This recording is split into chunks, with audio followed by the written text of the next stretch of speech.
In the era of Art Nouveau, Europe was undergoing profound economic, social, and cultural changes that would build the society we know today. Obviously, art was not immune to the changes that were taking place. Art Nouveau presents us works full of beauty, elegance, and symbolism, and it transports us to unique atmospheres that have marked the history of art. This movement would develop in the period known as Belle Époque, that spread between 1890 and 1910. It was developed in an atmosphere of positivism and optimism because industrial and scientific progress seemed to be able to respond to each of human needs. It's an artistic movement that seeks to break with the dominant trends of the moment, modernizing art and oral culture with a strong decorative sense. Driven mainly by aesthetic ideas, the search for the sensation of beauty, the use of new materials and a taste for exalting what was understood by modernity that will be represented in this style. The Art Nouveau would try to avoid classical currents and fight against the historicism of the Victorian era. This movement flourished during a period of rapid social and technological change in Europe as industrialization, mass production, and urbanization accelerated. It is characterized by using of curves and cross-sectional shapes, the composition without geometric perspective, a clear predominance of sensuality and curved lines.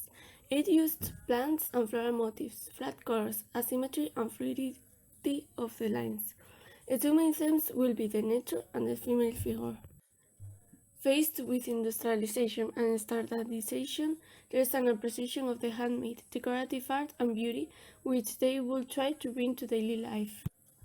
The Art Nouveau is related to the wealthy bourgeoisie, but also with the attempt to provide aesthetic models to the industry that could bring beautiful and decorative products to the rest of society. Because of economic, social, and cultural changes, the Art Nouveau will try to recombine industrialization and aesthetic aspiration.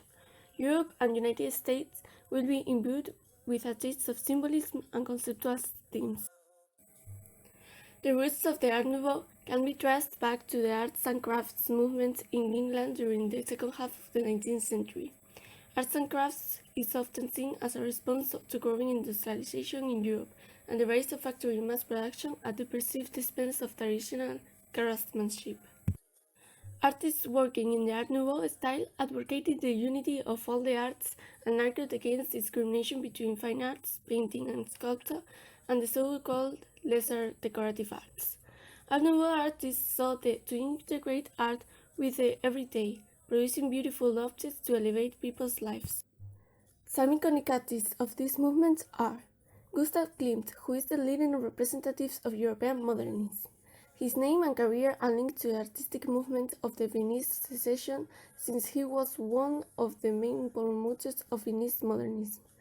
Gustav Klimt is a key painter in the opening to what was called modernity, continuing today to fascinate with his works, full of an enigmatic and deceitful atmosphere.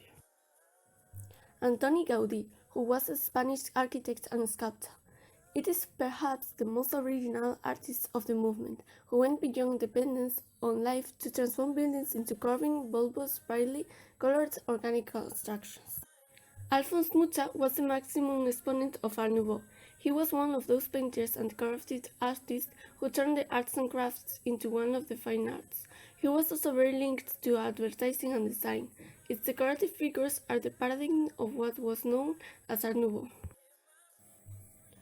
Although we don't have time to introduce more artists, this movement is full of painters, sculptors, architects, and artisans who designed jewelry and glass like Louis Henry Sullivan, Louis Comfort Tiffany, René Lalique, Hector Guinard, or Victor Horta. After 1910, Art Nouveau appeared old-fashioned and limited, and was generally abandoned as a distinct decorative style. In the 60s, however, the style was rehabilitated in part by major exhibitions organized at the Movement of Modern Art in New York and at the Musée National d'Art Moderne, as well as by large-scale retrospective on Bursley held at the Victoria and Albert Museum in London. The exhibitions elevated the status of the movement, which had often been viewed as a passing trend, to the level of other major modern arts movements in the late 19th century. Art Nouveau was revered as a new psychedelic style in fashion and in the typography used in rock and pop album covers and in commercial advertising.